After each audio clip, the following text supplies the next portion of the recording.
Today is December 31st, and my subscription has arrived. Let's take a look. Your monthly subscription is here. Yay! You acquire an item, Seal Clubbing Club Loot Box. So is it a seal clubbing club, like the actual club, the thing that you hit the seals with? Is it a club like a group of seal clubbers? Is it a group of seal clubbers who have a club to hit the seals with? But like the loot box part, I'm a little worried. Loot boxes are typically not a great thing. So let's figure out about this loot box. This shrink-wrapped seal clubbing club fell through a space-time anomaly from a parallel universe in which items of the month come in loot boxes and have a 1% chance of being completely overpowered. In this universe, which is significantly more consumer-friendly, it is guaranteed to contain a legendary seal clubbing club. Type usable, cannot be discarded, free pull from Hanks. I like the consumer-friendly version. That sounds great. Let's use it. Whoa. You carefully unwrap the club to reveal that it is of legendary quality. You try to imagine how excited you'd be if you lived in a world where items of the month weren't always really good. You acquire an item, Legendary Seal Clubbing Club. Why's it got a Halloween color scheme? Man, you really lucked out. Most of these just deal like 1 or 2 damage and don't have any broken pay-to-win features. Type, weapon, one-handed club, damage 20 to 40. I mean, that's pretty good. Cannot be traded or discarded. Muscle plus 50%, weapon damage plus 140%. This enchantment scales with your level. Makes sense, I'm level 14. Combat initiative plus 50%, always hits. Use 3 club techniques. Increase fury capacity and generation, seal clubbers only. Well, wouldn't you know it, I am not a seal clubber. So will I be able to use the 3 club techniques? I assume the fury capacity is not for me. Let's find out. Orange on black, oh my goodness. Oh, it keeps going. It's still orange on black. Is there a setting for that? Well, I can disable green on black, but not, okay. Whew, okay, I can deal with it. Club 'em back in time, club 'em into next week, club 'em across the battlefield. I feel like I should look into what those are before I use them. I know, not my typical approach. For all that the item is orange on black, the skill is hard to find. Bash your opponent back in time so that you can defeat them before the fight even starts. Speed up your foes so quickly that the fight doesn't even cost an adventure. I mean, that's cool. Club them into next week. Any club can figuratively knock a guy into next week, but this one can do it literally. Defeat a foe and knock them into next week 7 adventures from now. Okay, that's cool. Smack this enemy into another random enemy, instantly defeating both of them. That sounds neat. So it's sort of like duplicate, but with a random enemy presumably in the same zone. Let's see if I can remember. Back in time is the one that instantly defeats it without using an adventure. So I'm at 5 adventures right now, and I'm still at 5 adventures. You swat your foe so far into the past that you've already defeated them by the time they show up. Nice! You knock your foe out cold and save some leftovers. Huh. I'm gonna have to figure out what these names are. They're not intuitive. What happens if I cross the battlefield when I'm still not in the zone? You wallop them with your legendary seal clubbing club and her limp body crashes across the battlefield. I'm not sure what that did. Oh, you clubbed them into... Oh, weird! It picked my last zone, even though that was a zoneless fight. Oh, that's really weird. Your original foe crashes into another who falls unconscious, sadly dropping nothing. What was the point of that?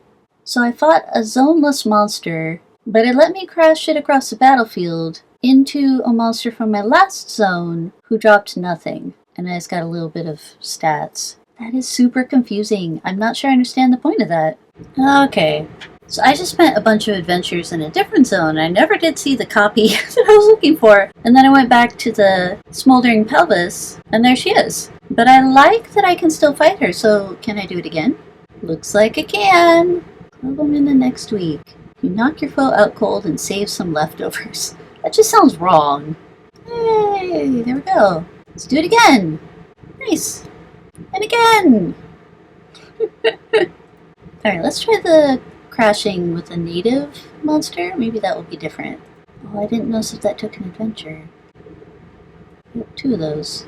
Okay, your original foe crashes into another who falls unconscious and drops some of their stuff. None of the conditional drops, though, so none of the trophies, the ribs or radii or skulls. Just the normal drop. Okay, I'm going to pay attention. So I'm at 221 adventures. I'm clubbing them across the battlefield. And I'm at 220 adventures. And I did get a conditional drop there, or whatever you want to call it, the trophy drop. Sadly dropping nothing. Interesting, I wonder what it uses for its item drop chance. So I have a fair amount of plus item active. Alright, so I used up all my way back in time. Let's use up the across the battlefield. Sadly dropping nothing. Alright, last one. Sadly dropping nothing. I feel like I ought to be getting more than one baked bone meal out of 5. It seems like a really low item drop chance. Hey! Club into next week, last one. Okay. So when I club into next week, it does use an adventure on this fight as well. First impressions. I really like how hard it's hitting. The damage range is very respectable to start with, 20 to 40. And then since I'm level 15, weapon damage plus 150%.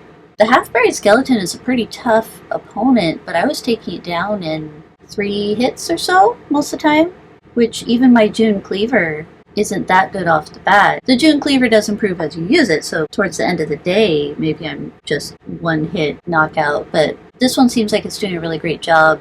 Consistent, right? It's not going to improve any faster than your character level does, but it hits hard, and I appreciate that. Muscle plus 50%. I'm already a muscle class, so my muscle now is even crazy higher, which is great. I guess that's playing into being able to defeat monsters quickly. Combat initiative plus 50%. That's really helpful in combination with things like the bat wings, but I haven't checked what's rotating out of standard come tomorrow, so maybe I'm going to appreciate that combat initiative even more.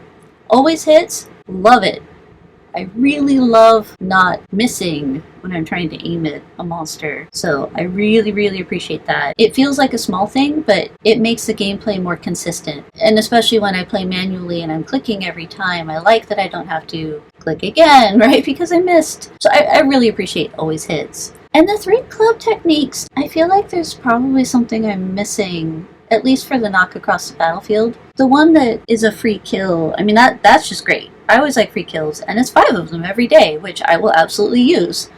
I can always use 5 free kills, whether that's on Crimbo Island or when I'm trying to defeat the Naughty Sorceress. And in both situations, being able to just defeat my enemy without using an adventure is super helpful. And the one that made a copy, that one was kind of fun and silly because I was able to make a copy of the Section 11, and then when it showed up again, make another copy of it, right? And I guess I'm a little unclear if that was preventing conditional drops because I was using it against a Section 11, which of course that's a very tiny chance of a conditional drop with the Congressional Medal of Insanity. So that doesn't really tell me anything about whether conditional drops are allowed or not when I club it into next week.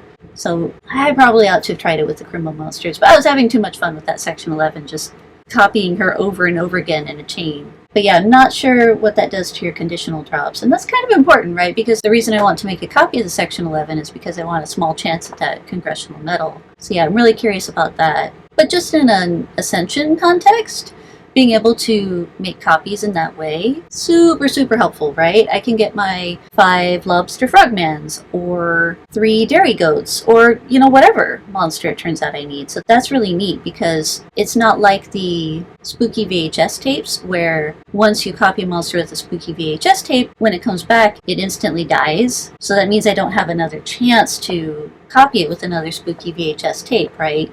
So this is nice because it does let you cast the skill on it again to make another copy.